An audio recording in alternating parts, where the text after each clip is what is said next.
योऽन्तः प्रविश्य मम वाचमिमां प्रसुप्तां सञ्जीवयत्यखिलशक्तिधरस्वधाम्ना अन्यांश्च हस्तचरणश्रवणत्वगादीन् प्राणान्नमो भगवते पुरुषाय तुभ्यम्। अनन्याश्चिन्तयन्तो मां ये जनाः पर्युपासते तेषां नित्याभियुक्तानां योगक्षेमं वहाम्यहम्। सदाशिवसमारम्भां शङ्कराचार्यमध्यमाम् अस्मदाचार्यपर्यन्तां वन्दे गुरुपरम्पराम्। गुरुर्ब्रह्मा गुरुर्विष्णुः गुरुर्देवो महेश्वरः गुरुः साक्षात् परं ब्रह्म तस्मै श्री गुरवे नमः। ओम शांति शांति शांति। परमश्रद्धेयाः परमपूज्याः अनवरतस्मरणीयाः प्रभासतीर्थस्य अधिष्ठातारः प्रथमज्योतिर्लिङ्गः भगवन्तः श्री सोमनाथचरणः भगवन्तः रसराजप्रभवः भगवन्तः पुराणपुरुषोत्तमः अस्माकं सद्गुरवः पूज्यः गुरवः तथा च शास्त्रप्रणयिनः विद्याव्यासङ्गिनः श्रवणभक्तिनिष्ठाः संस्कृतभाषानुरागिणः रसिकाः भावुकाः भवन्तः सर्वेऽपि सज्जनाः स्वजनाश्च। भगवतः पुराणपुरुषोत्तमस्य कृपाप्रसादेन विभोर्वात्सल्येन अद्य पुनरेकवारं चैत्रमासे शुक्लपक्षे कामिका एकादश्यां भौमवासरे एतदनुसारम् एप्रिल् मासस्य 8मे दिनाङ्के 25 वर्षे विद्याव्यासङ्गं कर्तुं शास्त्रचर्चां कर्तुं भगवत्पादानां श्रीमच्छङ्कराचार्याणां वाणीं गातुं श्रोतुं च अस्माभिः अवसरः सम्प्राप्तः। इदमस्ति अस्माकं सर्वेषां परमं सौभाग्यम्। अत्रावसरे भवत्सु विराजमानं परमात्मानं नत्वा भवतां सर्वेषां स्वागतं च कृत्वा पुनरेकवारं वयं मङ्गलाचरणपूर्वकम् एतस्य मङ्गलग्रन्थस्य मिलित्वा यात्रां कुर्मः, संवादं कुर्मः। सर्ववेदान्तसिद्धान्तगोचरं तमगोचरं गोविन्दं परमानन्दं सद्गुरुं प्रणतोऽस्म्यहम्। भगवत्पादाः श्रीमच्छङ्कराचार्याः ध्यानसाधना प्रकरणे मानवदेहस्य किं लक्ष्यं तद् ध्रुवपङ्क्त्या कथयन्ति। तत्र अग्रिमः श्लोकः अस्माभिः पठनीयः श्रोतव्यः। सः श्लोकः इत्थं वर्तते। यच्चकास्त्यनपरं परात्परं प्रत्यगेकरसमात्मलक्षणं सत्यचित्सुखमनन्तमव्ययं ब्रह्मतत्त्वमसि भावयात्मनि। कः पदच्छेदः? तर्हि यत् चकास्ति अनपरं परात्परं प्रत्यक् एकरसम् आत्मलक्षणं सत्य चित् सुखम अनंतम अव्ययम ब्रह्म तत् त्वम् असि भावय आत्मनि इति पदच्छेदः। रथोद्धता इति वृत्ते भगवत्पादाः दशभिः श्लोकैः ध्यानसाधना प्रकरणं प्रतिपादितवन्तः।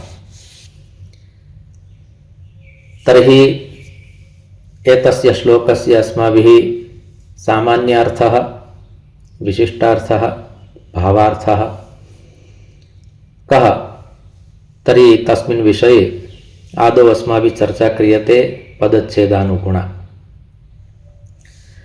यत् इति यत् शब्दस्य नपुंसकलिङ्गस्य प्रथमा द्वितीया एकवचनं भवति। यत् ये यानि प्रथमा यत् ये यानि द्वितीया।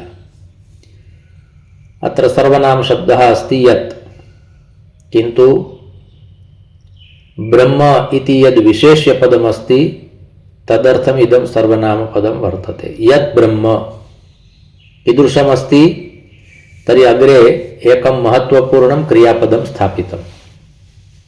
तत् क्रियापदं वर्तते चकास्ति।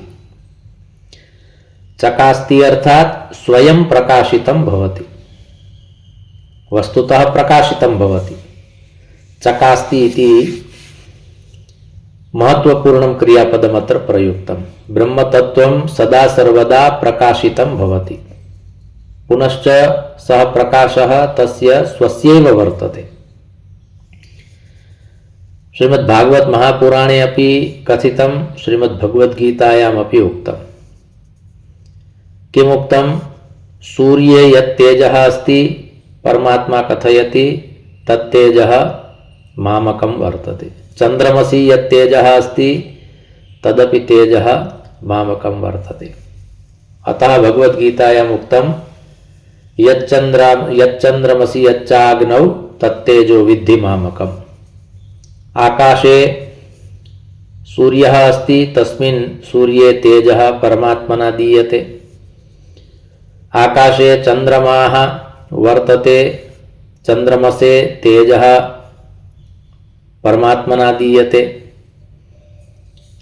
भूतले पृथिव्याम् अग्निः अस्ति, अग्नये तेजोदानं करोति स्वयं परमात्मा। एतादृशमेव पद्यं श्रीमद्भागवत महापुराणे तृतीयस्कन्धे उक्तं यत् अत्र इदमेव प्रोक्तं मद्भयाद् वाति वातोऽयं सूर्यस्तपति मद्भयाद् वर्षतीन्द्रो दहत्यग्निर्मृत्युश्चरति मद्भयात्। तर्हि परमात्मनः सत्ता कीदृशी अस्ति, परमात्मा किं कर्तुं शक्नोति, ब्रह्मतत्त्वं कीदृशं, तदत्र उक्तं यत् प्रकाशितमस्ति। एतस्य प्रकाशः अहर्निशं भवति। मुखे तेजः अस्ति तर्हि तत् तेजः परमात्मनः एव वर्तते, ब्रह्मतत्त्वस्य एव अस्ति। दिवसे अपि भवति, रात्रौ अपि भवति। ब्रह्मतत्त्वं त्रिषु कालेषु व्याप्तं वर्तते, पुनश्च प्रकाशितमस्ति। यत् चकास्ति तदत्र उक्तम्। पश्चादत्र कथितं वर्तते अनपरम्।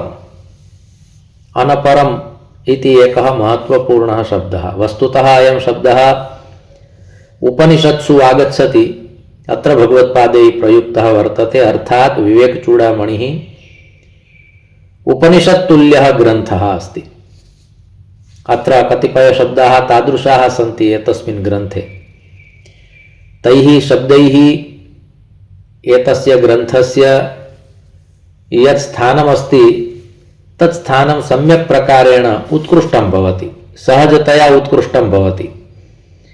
एवं च अनेन ज्ञातुं शक्यते यद् अनपरम्। अनपरम् अर्थात् किं? तर्हि ब्रह्मणः तत्त्वात् भिन्नम् अन्यत् किमपि नास्ति, तादृशम् अनुपमम्, अतुलनीयम्, अनन्वयम्। त्रयः शब्दाः यदा मिलिताः भवन्ति तदानीम् एकः शब्दः भवति अनपरम्। पुनरेकवारम्। अनुपमम्, अतुलनीयम्, अनन्वयम्। तद्वदत्र उक्तम् अनपरम्। यस्मात् परम् अन्यत् किमपि नास्ति, सर्वं खलविदं ब्रह्म इत्यस्य बोधः अनेन एकेन शब्देन भवति, अर्थात् अनपरम्। पश्चादुक्तं परात् परम्। अनपरं परात् परम्। अयं शब्दः अस्माभिः पूर्वं श्रुतः वर्तते। किन्तु इदानीम् एतस्य विशिष्टः अर्थः। परात् अर्थात् मायायाः, परम् अर्थात् उत्कृष्टं श्रेष्ठं सर्वोपरि। तर्हि अत्र परात् इति पंचमी एकवचनं प्रतीयते, किन्तु माया ययि अस्ति इति प्रायः ज्ञानं न भवति।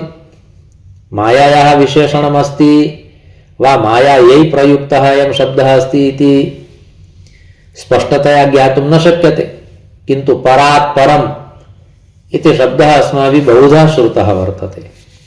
किन्तु परात् परम् इत्यस्य अर्थः भवति यत् तत्त्वं यद् ब्रह्म मायायाः अपि, अत्र मायायाः इति माया शब्दस्य पंचमी एकवचनम् अस्ति, मायायाः परम् इति परात् परम्, अर्थात् माया अपि यस्य नियन्त्रणे अस्ति, मायायाः आधिपत्यं यस्मिन् न चलति, अर्थात् ब्रह्म तत्त्वं मायाधीशं वर्तते, मायाधीनं नास्ति। ब्रह्म अर्थात् मायायाः अधीशं तत्त्वं, न तु मायायाः अधीनं तत्त्वं। वयं सर्वेपि मायाधीनाः, ब्रह्म तत्त्वं मायाधीशम्। एवं प्रकारेण एकं गुरुतत्त्वं तादृशं भवति, एकं ब्रह्म तत्त्वं तादृशं भवति। एवं च यदा पात्रता पूर्णा भवति तदानीम् आत्मतत्त्वं तादृशं भवति। किन्तु परमात्मनः कृपाप्रसादेन, गुरोः अनुग्रहेण इयं स्थितिः आगच्छति। पश्चादुक्तं प्रत्यक्, प्रत्यक् इति अंतरतमम् एकरसम्, एकरसम् अर्थात् सर्वेषु जीवेषु समानत्वेन इदं ब्रह्मतत्त्वं विराजते। पुनरेकवारं श्रीमद्भागवत महापुराणं सप्तम स्कंदः प्रथमोऽध्यायः प्रथमः शब्दः। समः प्रियः सुहृद् ब्रह्म, तत्र उक्तं वर्तते। ब्रह्मतत्त्वं सर्वेषु समानं वर्तते। महापुरुषेषु इदं तत्त्वम् अधिकं भवति, सामान्यजनेषु इदं तत्त्वं न्यूनं भवति, एवं नास्ति। जीवात्मनः स्वभावः वर्तते पक्षपातः कर्तव्यः, परमात्मनः स्वभावः नास्ति पक्षपातः कर्तव्यः। परमात्मा कदापि पक्षपातं न करोति। यादृशः जीवः कीटेषु पतंगेषु भवति तादृशः एव जीवः अस्मासु भवति। एवं च अत्र पक्षपातरहितत्वं सिद्धं कर्तव्यमस्ति चेत् तदर्थम् अयं शब्दः प्रयुक्तः। एकरसं समानत्वेन सर्वत्र राराजते, किन्तु कुत्रचित् एतस्य रसस्य रसास्वादः जातः वर्तते, कुत्रचित् एतस्य रसस्य रसास्वादः अवशिष्टः अस्ति। रसः अस्ति, किन्तु रसस्यानुभवः, रसस्यानुभूतिः, रसस्य रसास्वादः न कृतः न प्राप्तः इति कृत्वा भेदः प्रतीयते। ब्रह्मानंद सहोदरः इति उक्तं वर्तते, ब्रह्मानंद सहोदरः। तर्हि ब्रह्मतत्त्वस्य यः रसः वर्तते सः रसः अस्मासु सर्वेषु समानत्वेन राजते इति कृत्वा परमात्मनः एकं नाम वर्तते रसराजः। रसराजः इत्यस्य अर्थः भवति रसानां राजा इति रसराजः। एवं च परमात्मनः एकं नाम अस्ति रसः इति कृत्वा रसराजः इति कृत्वा रासः, परमात्मा रासलीलां करोति, रासक्रीडां करोति, पुनश्च न केवलं करोति अपितु कारयति। तर्हि रसशब्दात् एव रासशब्दः समुद्भूतः। किन्तु रसो वै सः रसः। उपनिषत्सु इदमपि एकं वाक्यं तादृशं वर्तते यस्य वाक्यस्य बहु विस्तृता चर्चा अस्ति। रसो वै सः। परमात्मा एकः तादृशः यस्मिन् परमात्मनि सर्वेपि रसाः तिष्ठन्ति। साहित्यशास्त्रस्य कश्चित् छात्रः भवति, साहित्यशास्त्रं कस्यचित् विषयः भवति चेत् ते जानन्ति शृङ्गार हास्य करुण रौद्रवीर भयानकाः बीभत्सोद्भूतमित्यष्टौ शान्तोऽपि रसः शान्तस्तथा स्मृतः अथवा शान्तोऽपि नवमो रसः। तर्हि एवं प्रकारेण यावन्तः रसाः सन्ति ते सर्वेपि रसाः यस्मिन् विराजमानाः सन्ति वा यस्मात् एते सर्वेपि रसाः निर्गच्छन्ति सः रसराजः वर्तते। शृङ्गारः व्रजसुन्दरी विहरणे हास्यं च चौरे तथा कारुण्यं मथुरा प्रयाण समये गोवर्धने चाद्भुतः रौद्रः कंस विमर्दने च भयकृन् नग्न रौद्रः कंसवधे च भीष्म सविधे वीरः भयं चोरगे बीभत्सः बककोटर प्रतिहते शान्तः प्रभासे स्थितः। कवीनां कार्यं वर्तते कार्यं सरलं कर्तव्यं, न तु क्लिष्टं न तु जटिलं न तु कठिनम्। अतः साहित्यशास्त्रस्य ये रसाः सन्ति ते सर्वेपि रसाः रासेश्वरस्य रसेश्वरस्य श्रीकृष्णचन्द्रस्य रसराजप्रभोः जीवने कुत्र कुत्र विराजमानाः सन्ति तदेकेन पद्येन प्रतिपादितं कथितं, येन स्पष्टता भवति। सर्वेपि रसाः परमात्मनि तिष्ठन्ति, पुनश्च परमात्मनः जीवने अपि सर्वेपि रसाः सन्ति चेदस्माकं जीवने अपि सर्वेपि रसाः स्युः। एवं प्रकारेण द्विविधं ज्ञानं कारयितुम् इदमेकं पद्यम् अस्माभिः अवगन्तव्यं भवति। कुतः इयं वार्ता निर्गता? तर्हि एकरसम्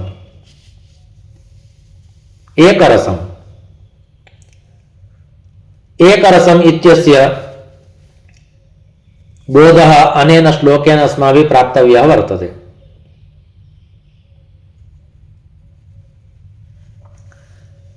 तर्हि श्लोकः अस्ति शृङ्गारः ब्रजसुन्दरी विहरणे भगवतः श्रीकृष्णस्य रसराजप्रभोः रसेश्वरस्य रासेश्वरस्य जीवने शृङ्गाररसः कुत्र आसीत्? व्रजसुन्दरी विहरणे। व्रजसुन्दरीभिः अर्थात् गोपीभिः रासक्रीडायां वा गोकुललीलायां भगवान् श्रीकृष्णः प्रवृत्तः अस्ति। तस्मिन् समये भगवतः श्रीकृष्णस्य रासेश्वरस्य जीवने शृङ्गाररसः वर्तते अथवा शृङ्गाररसः ततः समुत्पन्नः।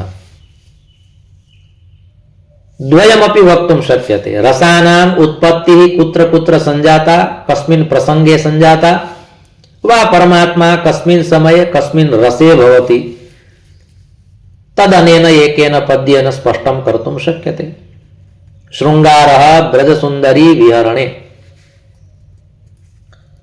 भगवान् श्रीकृष्णः गोवर्धन लीलां कर्तुं यदा गोकुलं प्रविशति, वृन्दावनं प्रविशति, व्रजं प्रविशति, तत्र च स्थित्वा गोपीभिः सह याः लीलाः करोति तस्मिन् समये भगवान् श्रीकृष्णः शृङ्गाररसे भवति।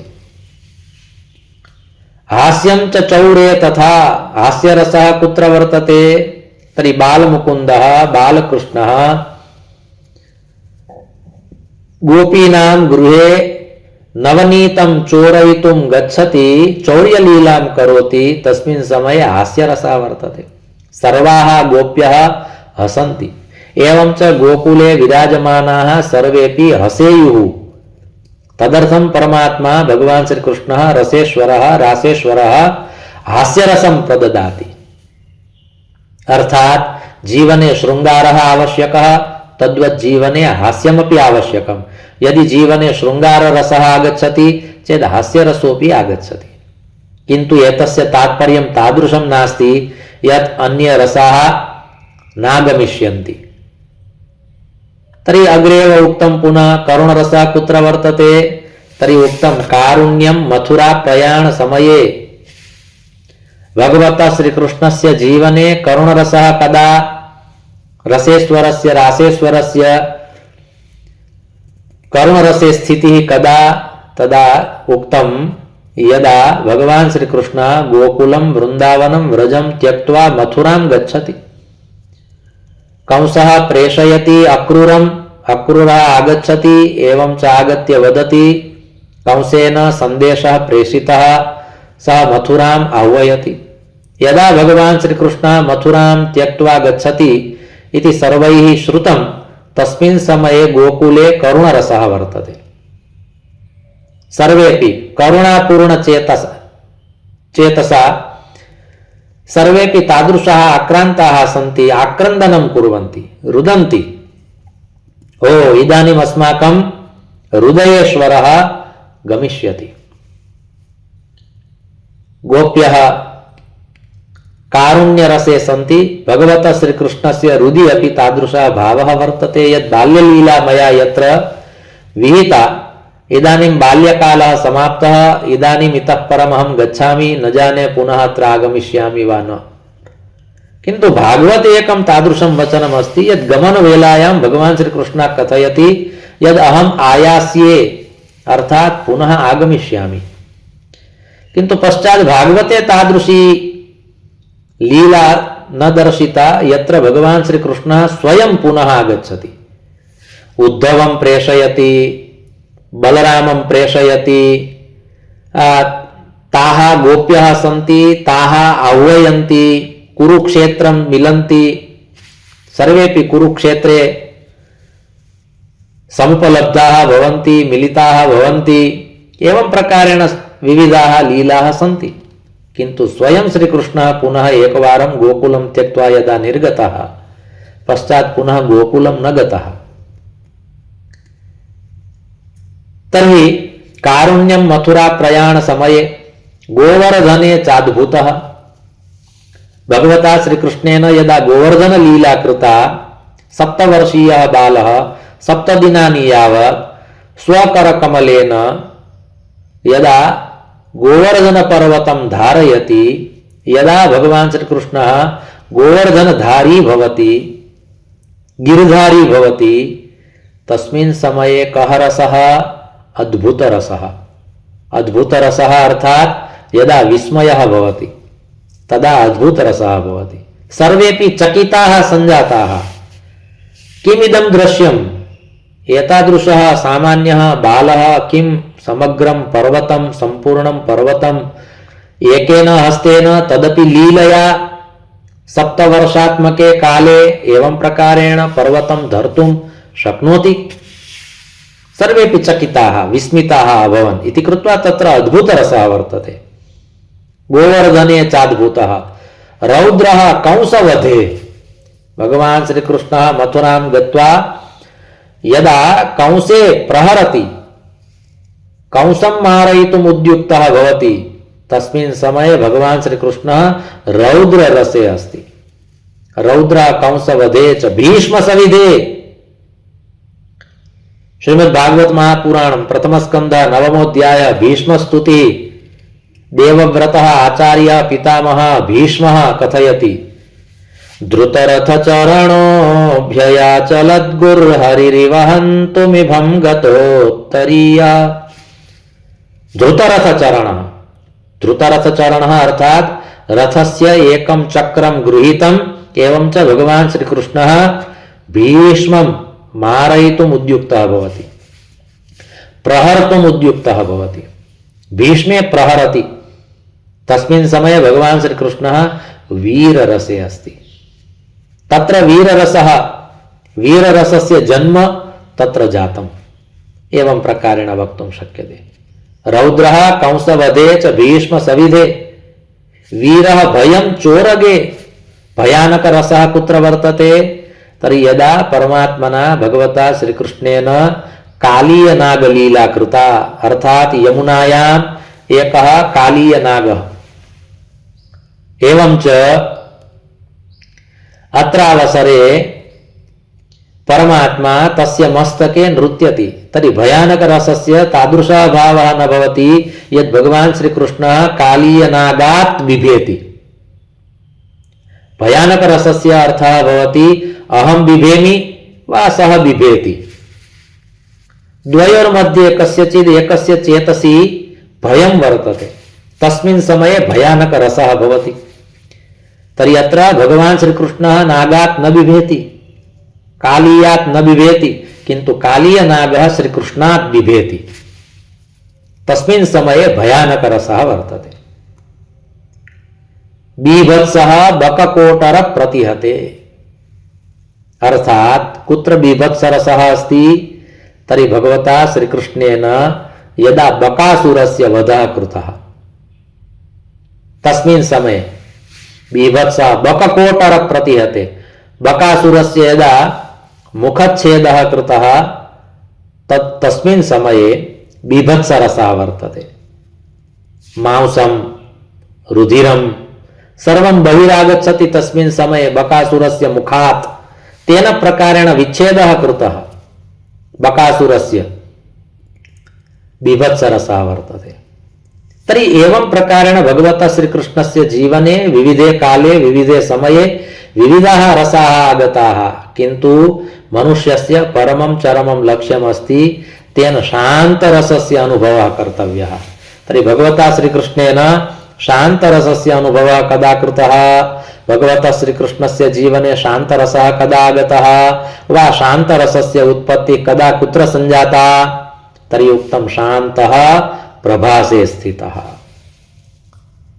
स्वलीलां संहर्तुं यदा भगवान् श्रीकृष्णः स्वधाम गमनं कर्तुं प्रभासक्षेत्रं सोमनाथं प्रभासतीर्थं त्रिवेणीतटं प्राप्तवान्, तस्मिन् समये यदा श्रीकृष्णः कुत्रचित् एकस्मिन् वृक्षे उपविष्टः, वृक्षस्य अधोभागे, तस्मिन् समये भगवान् श्रीकृष्णः शान्तरसे अस्ति इति उक्तं वर्तते। एतस्य एकः अर्थः भवति प्रभासतीर्थे शान्तरसस्य अनुभवं कर्तुं शक्यते। परमात्मना विचारितं भूतले मया सर्वत्र विचरणं कृतं, किन्तु यदा शान्तरसस्य अनुभवः कर्तव्यः अस्ति इति भगवता विचारितं तदानीं तेन स्थानं निर्धारितं प्रभासतीर्थं, प्रभासक्षेत्रं, सोमतीर्थं। तर्हि एवं प्रकारेण शान्तं वा शान्तः प्रभासे स्थितः। यदा भगवान् श्रीकृष्णः परमात्मा रसेश्वरः रासेश्वरः प्रभासे स्थितः तस्मिन् समये शान्तरसः तस्मिन् स्थितः। तर्हि अत्र सर्वेषामपि रसानां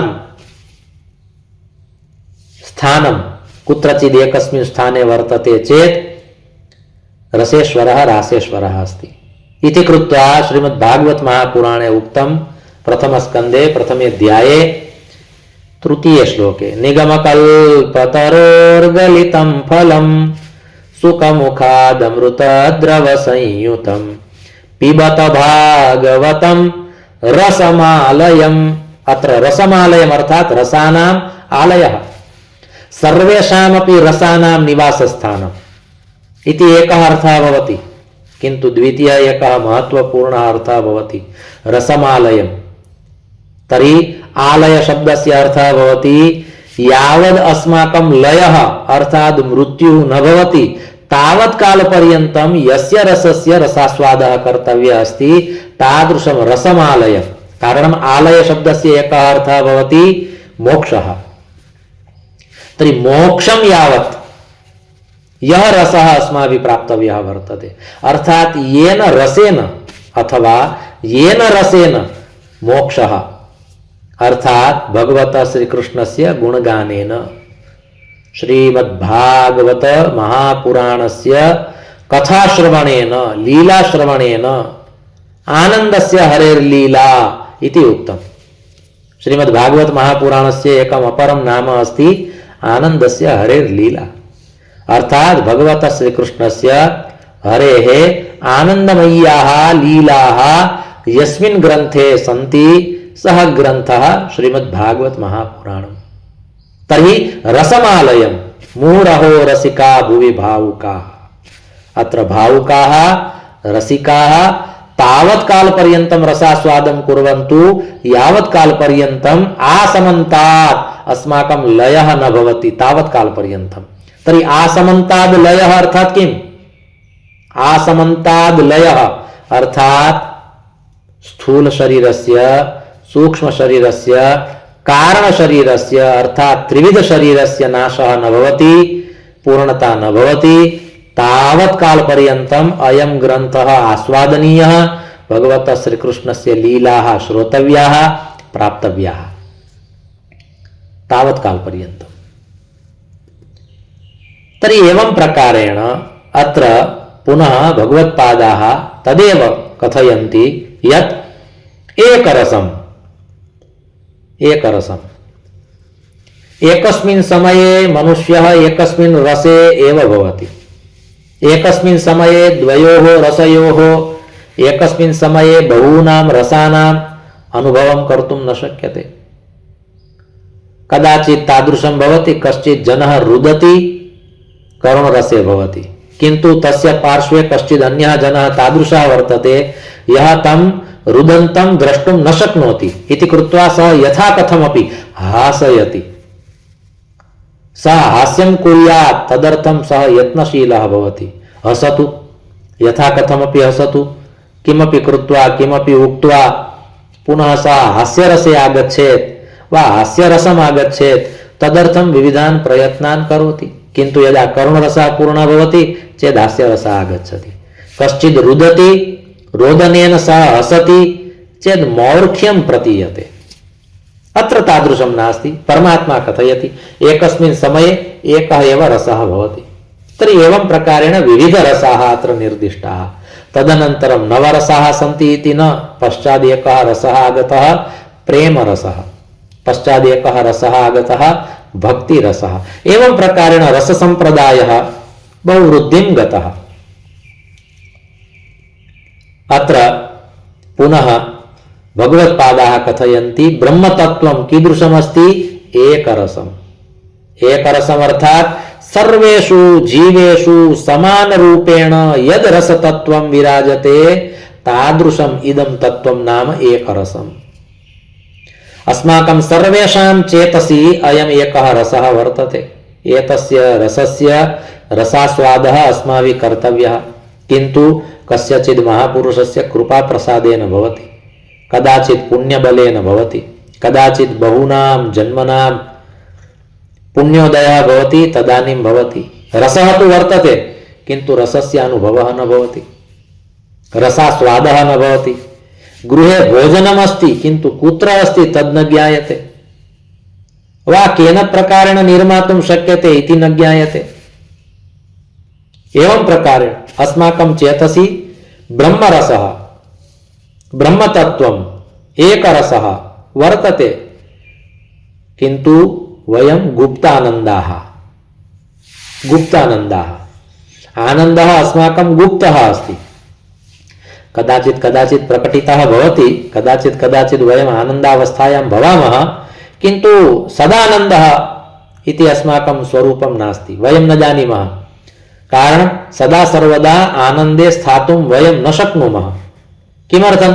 मायायाः आवरणम् आगच्छति इति कृत्वा, पुनश्च संसारस्य प्रभावः अस्माकं मस्तिष्के अस्माकं जीवने अस्ति इति कृत्वा वयं न सदानन्दाः, वयं न निजानन्दाः, किन्तु वयं गुप्तानन्दाः, वयं न देवानन्दाः, किन्तु वयं गुप्तानन्दाः। अस्माकम् आनन्दः गुप्तः अस्ति, कदाचित् कदाचित् अभिव्यक्तः भवति। यदा अभिव्यक्तः भवति तदानीं तादृशी स्थितिः आगच्छति यद् इदानीम् अहं नृत्यं कर्तुम् इच्छामि, नर्तुम् इच्छामि, तादृशी अवस्था आगच्छति। कदाचित् तादृशः भावः आगच्छति यत् मया बहु बहु अभिव्यक्तं कर्तव्यमस्ति, किन्तु कुत्र करवाणि, कथं करवाणि, एतादृशाः भावाः समुत्पन्नाः भवन्ति, किन्तु परमात्मनः कृपाप्रसादेन भवति। यं लब्ध्वा अर्थात् यस्य रसस्य प्राप्तिं कृत्वा मनुष्यः अद्भुतां स्थितिं प्राप्तुं शक्नोति। अत्र एकरसम् इति बहु महत्वपूर्णं पदं विशेषणं च स्थापितं यत् ब्रह्मतत्त्वं कीदृशमस्ति एकरसम् अर्थात् एकेन भावेन सर्वेषु समानरूपेण इदं तत्त्वं स्थितं निहितं निगूहितं आच्छादितं व्याप्तं वर्तते। एतादृशस्य एकरसस्य अस्माभिः अनुभवः कर्तव्यः वर्तते। कारणम् अस्माकं सर्वेषां स्थितिः वर्तते आत्मलक्षणम्। आत्मलक्षणम् इत्यस्य अर्थः भवति आत्मस्वरूपम्। अस्माकं सर्वेषामपि स्वरूपं समानं। रूपं सर्वेषां भिन्नं भिन्नं, स्वरूपं सर्वेषां समानम्। अर्थः रूपेण वयं भिन्नाः किन्तु स्वरूपेण वयं समानाः। पुनरेकवारं हनुमन्तं स्मरामि। देहबुद्ध्या तु दासोऽस्मि, जीवबुद्ध्या त्वदंशकः, आत्मबुद्ध्या त्वमेवाहम् इति मे निश्चिता मतिः। आत्मस्वरूपं तु समानं। चिदानंद रूप शिवोऽहम् इति वाक्यं वयं सर्वेपि मिलित्वा वक्तुं शक्नुमः न, किन्तु एतस्य वाक्यस्य समानानुभूतिं कर्तुं वयं शक्नुमः। मम चेतसि शिवः अस्ति, सः शिवः भिन्नः, भवत्सु यः शिवः अस्ति सः शिवः भिन्नः इति न, समानः एव शिवः सर्वेषु विराजते। सर्वेषु जीवेषु इयम् एका स्थितिः समाना। कारणम् आत्मदृष्ट्या वयं सर्वेपि समानाः।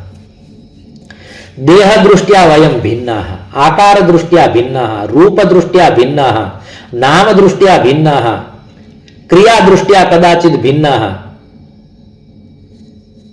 किन्तु आत्मस्वरूपेण वयं समानाः। अतः एतस्यानुभवः कर्तव्यः।